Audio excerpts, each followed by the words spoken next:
Svolvær is the gateway to Lofoten, and you have to pass through it if you're driving to some of the more popular spots in the region. So in this video, I'm going to show you what Svolvær has to offer so that you can decide if it's worth visiting.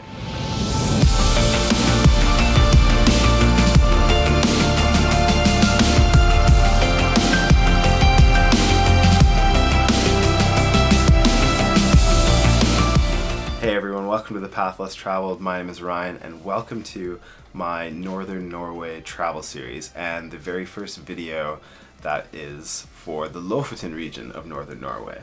If you're interested in traveling Senja, be sure to check out my two recent videos that I did about traveling around Senja, and I'll link those in the description below for you. But let's get right into it and dive into Svolvær. If Western Lofoten is your final destination, then you're probably going to be landing in Harstad and then have to drive down there. And so Svolvær will be on your way, and it's about a 2 to 2.5 hour drive from Harstad. If you're traveling east, so if you take a ferry from either Buda or somewhere else to Rena or Moskenes, then you'll have about a 2.5 hour drive east to get to Svolvær. For us personally, we were actually, as I said earlier, traveling from Senja prior to this, so we had a 5 to 6 hour drive from Senja to Svolvær, but honestly it was a totally beautiful drive and the time went by really quickly. And if you're as lucky as we were, you might even run into some of the local wildlife and have yourself a bit of an experience. Hey! Hey! Get off! He doesn't care. He keeps trying to cut me off. He won't let me get back in the car. Crazy reindeer. Dad's in the car, but he will not let me back in. Watch. I've only got my 70 to 200 on, so it might be kind of hard to show you guys this. Let's see if he'll let me go. Now see, look, he's cutting me off. If I go this way.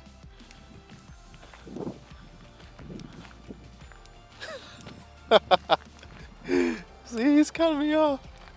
He won't let me in the car. Don't scratch the car.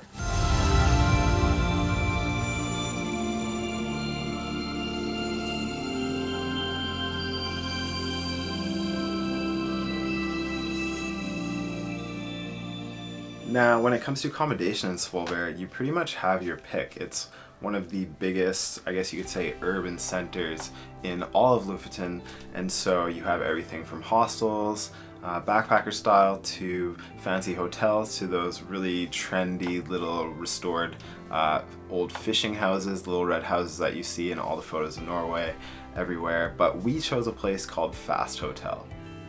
I love the concept of places like this because it's one of the cheaper options in Svolvær, and that's because it's pretty much a self-serve hotel. So what happens is you book your room online, and then when you get there you check yourself in on the little computer that they have in the front reception area, make your payment there as well, and then you receive a text message or an email with your room number and code, and then you're off to the races.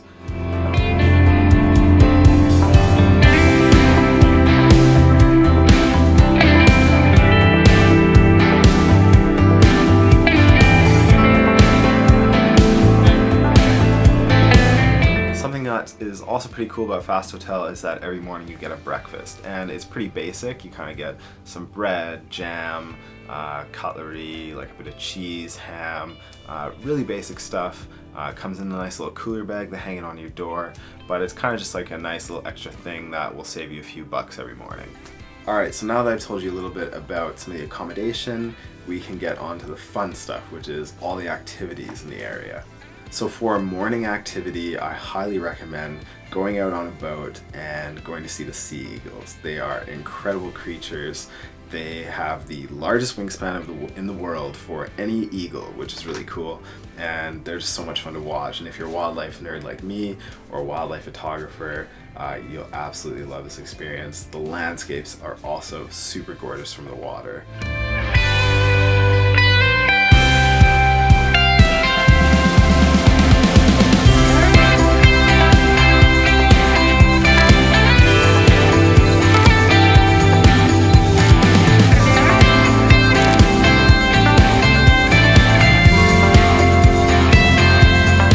There's a few different companies who operate the tours, and I'm pretty sure that all of them also take you on a little side trip during your eagle viewing to go and see the famous Trollfjord, which is just a really nice fjord.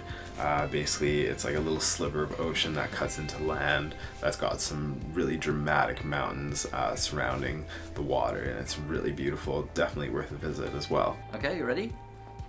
Okay, I'm ready. Hello everybody, welcome to Lofoten Explorer. We take people out looking at the eagle, and since I've taken pictures since I was 14 years old, I know what the photographers want, and I really want you to see what I love with this work. Just come to me and I'll really take good care of you. I give you the pictures and I do something you would love. I wish you a beautiful day. Seriously guys, went out with him today. I was so lucky to get him as my guide. We had an amazing experience, and the eagles are stunning, and like he said, he knows exactly where to look and some awesome tips to give you so that you get the shot that you want. Yeah, thanks man. Thank you. When you get back to town from your eagle tour, you're probably going to be hungry, and since you're already on the water by the wharf, you might as well find somewhere to eat down there, and there's no shortage of places to eat. So when you get back to town, I recommend just choosing a place that catches your eye, that's got some good reviews, and just go from there, enjoy some food by the water, and get ready for a big afternoon. Now for the afternoon, I highly recommend heading west of the city. There's a bunch of different activities to choose from. There's an Arctic aquarium if you're into that sort of thing. There's a couple different museums if that's your vibe. There's all sorts of different things like nice walks, photography options, the landscapes everywhere, incredible. You can't drive like 5 minutes without wanting to stop. And also you can take a quick stop into the visitor center in the center of town if you're there during the hours of operation, and you can go and ask them for recommendations, and they're super helpful. But for me personally, I knew exactly what I wanted to do for the afternoon.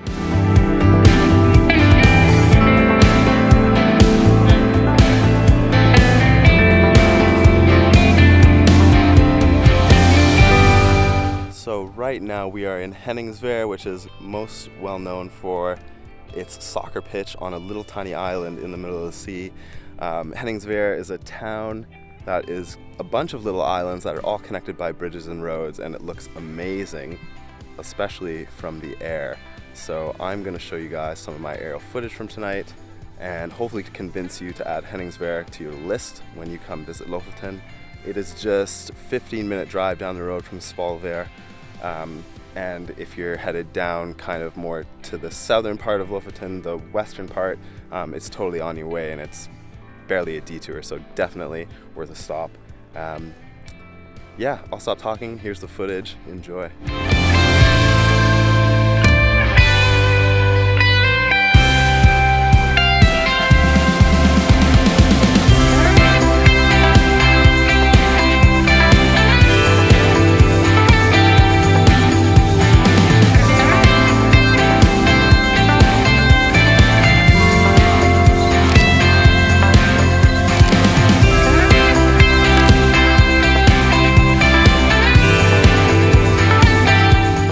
Is that what they are, fish drying racks? So all of these is where they dry the cod after they catch it. I think cod season, what did they say that? Like January to April. All of northern Norway is just going cod crazy, and they're all catching cod, and it's actually pretty much what sustains the economy up here, as well as tourism now, which is growing dramatically year by year, but fishing is definitely what keeps all of these tiny towns running. So hopefully you guys enjoyed that aerial footage of the Henningsvaer Stadium. So epic, especially from the sky. I mean, it's still decent from the ground because you have this big mountain that's kind of hidden right here in the backdrop, but from the air, I just think it's like unbeatable. One of the most unique stadiums anywhere in the world that I've ever seen. So really excited I got a chance to come here. If you guys are passing by, it's like barely a detour. It's like 10 to 15 minute drive from Svolvær, so definitely worth a visit. Bring your drone, but don't be like this one guy who was just here and hovering over the village. Like, go out to sea, get your photo, get your footage, and like just be respectful of the people around and be respectful of the other tourists, and don't like hover over people's heads. You're ruining it for the rest of us. Anyways, that's my rant. Last stop of the day is a hike that's going to give us amazing views up and down the coast, both south and north. I'm not even going to try and pronounce it for you guys because I know I'll butcher it, and there's heaps of information about it online if you just Google it, but I will put some links in the description for you below in case you feel like checking it out. Again, it's just like a 10-minute drive from Svolvær, so totally worth it for either your sunrise or your sunset hike.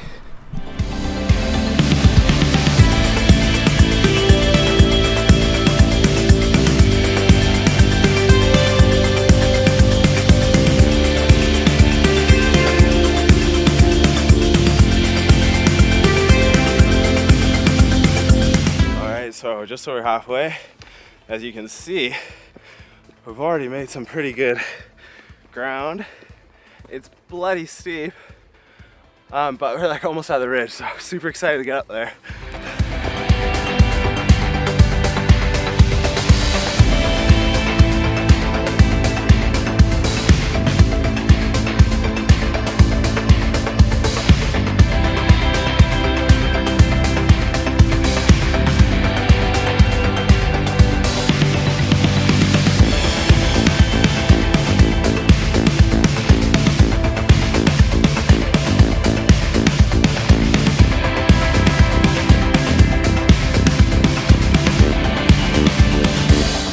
That hike was phenomenal, guys. I highly recommend it if you're going to Svolvær, because not only is it like literally 5-minute drive from the center of town, but the views you get, like up, down both coasts, north, south, the full 180 is just unbelievable. And you know, if you caught an epic sunrise or sunset up there, it would probably just absolutely blow your mind. So definitely recommend checking that hike out. By the time we got back from the hike, it was pretty darn late, and because we were there in shoulder season, not a lot of things were open, and unfortunately, we didn't do our research beforehand. Otherwise, we would have known that we had to be back a bit sooner. But we always push it to the limit and try and squeeze as much as we can into a day. So we were running behind. So we basically just went into town, saw what was open, and the place that was open that had the best reviews was this Chinese restaurant. So we went in. We were like one of only 2 parties in the whole restaurant. But the food was amazing, and that's all that matters. So this little Chinese restaurant called Ni Hao, we went to right on the waterfront as well. So that was really good. But that's a good tip for you guys. When you're planning your trip, if you're going in a shoulder season where people aren't there for the midnight sun in the summer and people aren't there for the northern lights in winter, but it's kind of shoulder season in between, definitely make sure you check hours of places, hours of operation, because a lot of places have reduced hours during these times because there's just no demand for it. So many places we went into, we would be the only ones there sitting down to eat, which was cool. Like, we had places all to ourselves, and my dad and I both kind of like a quieter vibe every once in a while, so that was cool. But definitely do your research to make sure you don't go and starve yourself. Well guys, those are my recommendations for 24 hours in Svolvær. That was pretty much as long as we were there for. We had 2 nights, but we left super early the next morning. So yeah, we basically just had 24 hours, and I'd say we squeezed as much out of Svolvær as we possibly could in those 24 hours, and we had a great time. My recommendation would be, if you're passing through, stop for a bit, spend a night, and see what it has to offer, because it's a great spot. The eagles are awesome. There's hikes all around, not just the one I showed you guys, but there's so many more. You can actually hike up onto the top of the mountain that is behind Henningsvaer that I showed you guys, and then you get that view that I had with the drone out to the sea, and you can see how all the little islands are connected by the bridges, and that looks beautiful. Seen it all over Instagram, looks great. So there's heaps of options out there, and I would say it's totally worth a stop. If you enjoyed this video and found it helpful, feel free to toss me a like below. It means the world to me. Really appreciate all your guys' support. If you subscribe, even better. Actually, if you want more Lofoten content, more Senja content, make sure you do subscribe, because I've already got those Senja videos up, and more content from Lofoten will be coming in the near future. So guys, thanks so much for watching, and until next time, don't be afraid to take the path less traveled.